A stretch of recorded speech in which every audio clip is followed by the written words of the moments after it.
Deuxième livre de Samuel.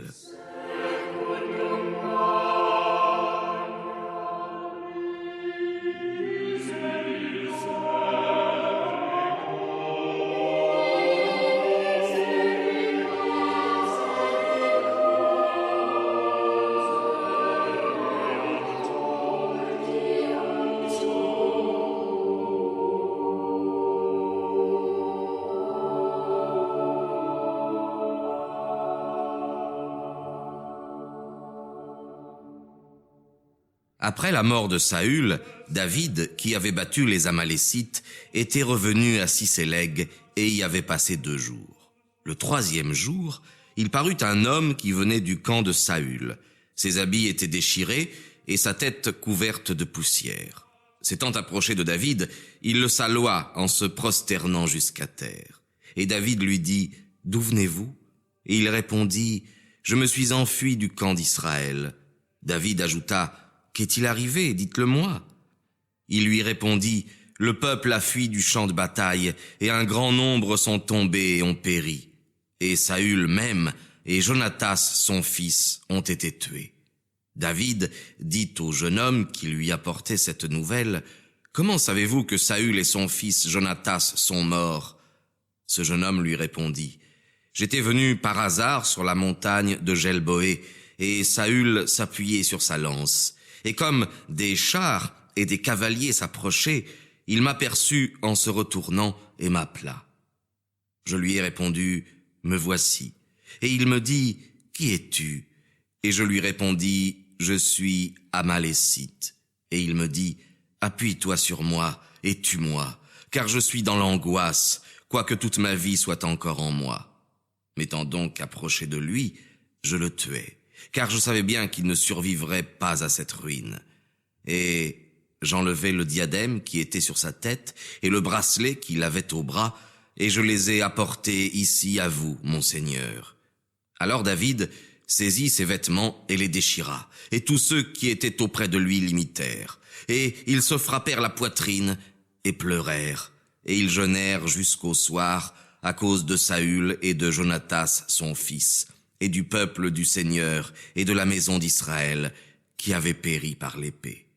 Et David dit au jeune homme qui lui avait apporté cette nouvelle, « D'où êtes-vous » Il lui répondit, « Je suis fils d'un étranger amalécite. » Et David lui dit, « Comment n'avez-vous pas craint de porter la main sur le Christ du Seigneur et de le tuer » Et David, appelant un de ses hommes, lui dit, « Jetez-vous sur lui et tuez-le. » Aussitôt, il le frappa et il mourut.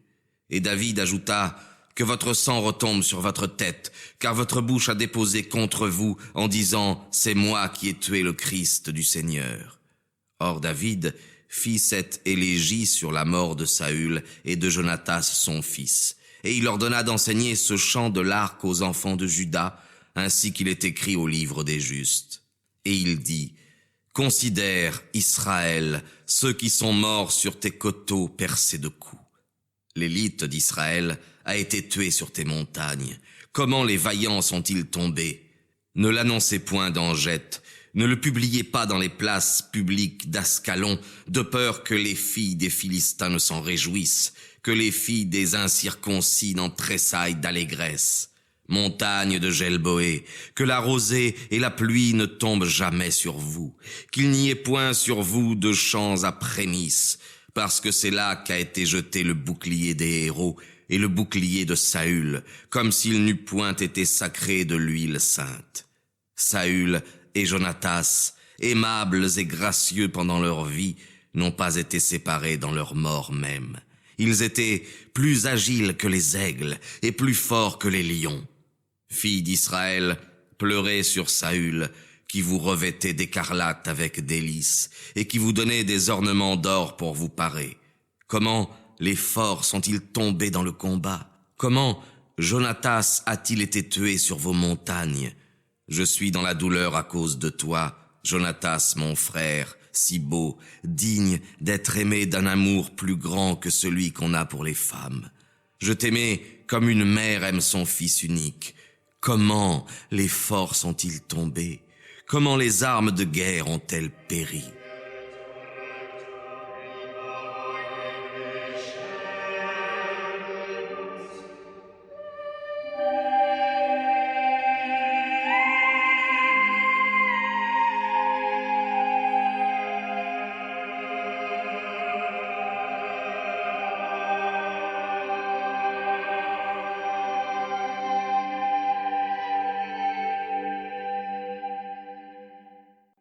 Après cela, David consulta le Seigneur et lui dit, « Irai-je dans quelqu'une des villes de Juda ?»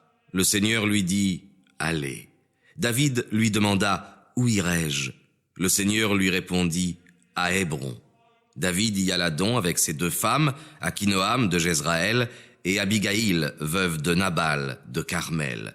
David y mena aussi les gens qui étaient avec lui. Chacun vint avec sa famille, et ils demeurèrent dans les villes d'Hébron. Alors les hommes de la tribu de Juda vinrent à Hébron, et y oignirent David, afin qu'il régnât sur la maison de Juda. En même temps, on rapporta à David que les habitants de Jabès-Galaad avaient enseveli Saül. Et il leur envoya des messagers, et il leur fit dire, « Soyez bénis du Seigneur, vous qui avez usé de cette humanité envers Saül, votre Seigneur, et qui l'avez enseveli. Le Seigneur vous le rendra bientôt, selon sa miséricorde et sa vérité, et moi aussi je vous récompenserai de cette action que vous avez faite.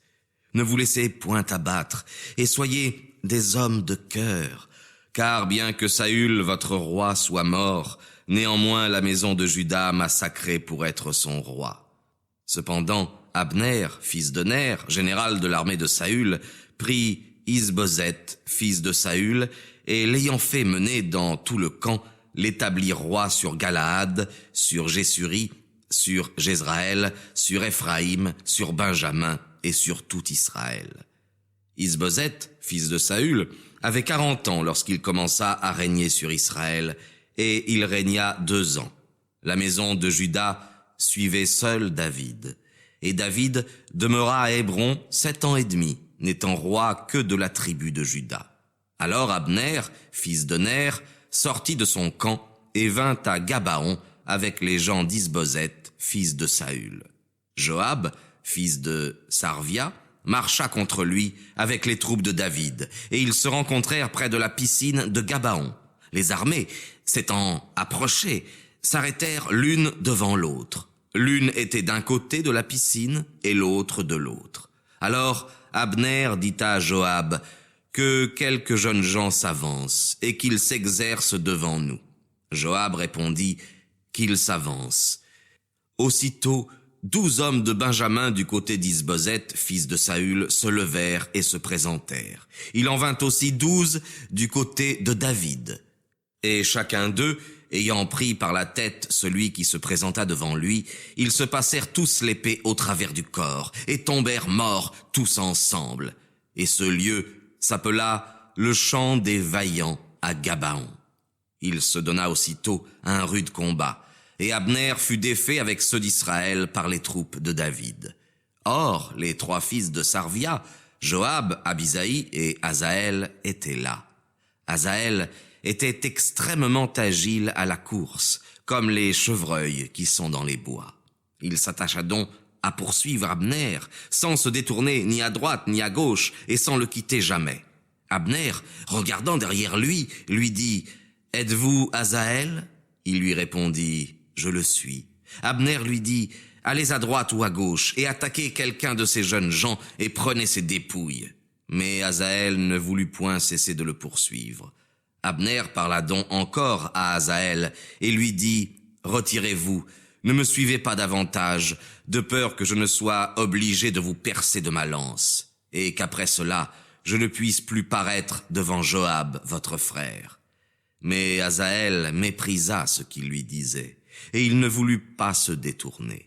Abner, ayant retourné sa lance, le frappa dans l'aine et le transperça, et il mourut sur place. Et tous ceux qui passaient par ce lieu où Asaël était tombé mort s'arrêtaient. Or, tandis que Joab et Abisaï poursuivaient Abner qui s'enfuyait, le soleil se coucha, et ils arrivèrent à la colline de l'Aqueduc, qui est vis-à-vis de la vallée, au chemin du désert de Gabaon. Et les fils de Benjamin se rallièrent auprès d'Abner, et ayant formé une troupe serrée, ils s'arrêtèrent sur le sommet d'une hauteur. Alors Abner cria à Joab, « Est-ce que votre glaive sévira jusqu'au carnage ? Ignorez-vous que le désespoir est dangereux ? N'est-il pas temps enfin de dire au peuple qu'il cesse de poursuivre ses frères ?» Joab lui répondit, « Vive le Seigneur! Si vous eussiez parlé, le peuple se serait retiré dès le matin, et il eût cessé de poursuivre ses frères. » Joab sonna donc de la trompette, et toute l'armée s'arrêta, et cessa de poursuivre Israël et de le combattre. Abner, avec ses gens, marcha par la campagne toute cette nuit. Ils passèrent le Jourdain, et après avoir traversé tout Béthoron, ils arrivèrent au camp. Joab, ayant cessé de poursuivre Abner, et étant revenu, assembla toute l'armée. Et on ne trouva de mort du côté de David que 19 hommes, sans compter Asaël. Mais les gens de David frappèrent parmi Benjamin et ceux qui étaient avec Abner, 360 hommes qui moururent. Et ils emportèrent le corps d'Asaël, et on le mit dans le sépulcre de son père à Bethléem. Et Joab, ayant marché toute la nuit avec les hommes qui étaient avec lui, arriva à Hébron au point du jour.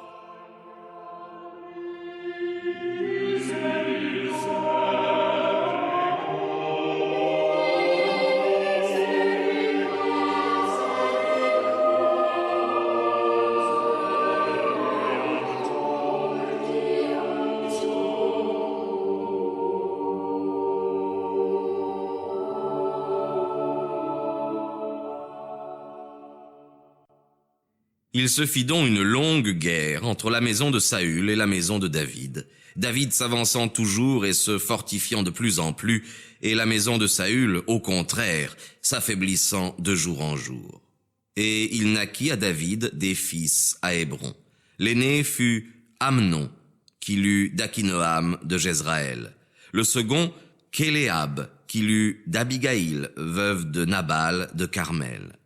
Le troisième, Absalom, qu'il eut de Maaka, fille de Tolmaï, roi de Gésur. Le quatrième, Adonias, fils d'Agit. Le cinquième, Saphatia, fils d'Abital. Le sixième, Jéthraam d'Égla, femme de David. David eut ses enfants à Hébron. La maison de Saül était donc en guerre avec la maison de David, et Abner, fils de Ner, était le chef de la maison de Saül. Or Saül avait eu une concubine nommée Respha, fille d'Aïa, et Isboseth dit à Abner, « Pourquoi vous êtes-vous approché de la concubine de mon père ?» Abner, vivement irrité de ce reproche, lui répondit, « Suis-je aujourd'hui une tête de chien après ce que j'ai fait contre Juda ? J'ai rendu toutes sortes de services à la maison de Saül, votre père, à ses frères et à ses proches, et je ne vous ai point livré entre les mains de David. Et après cela, vous venez aujourd'hui chercher des prétextes de m'accuser à propos d'une femme.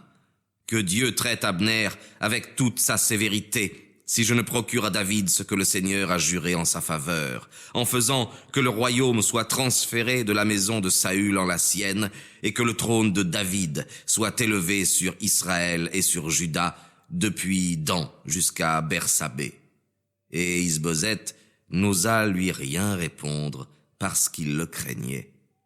Abner envoya donc des messagers à David.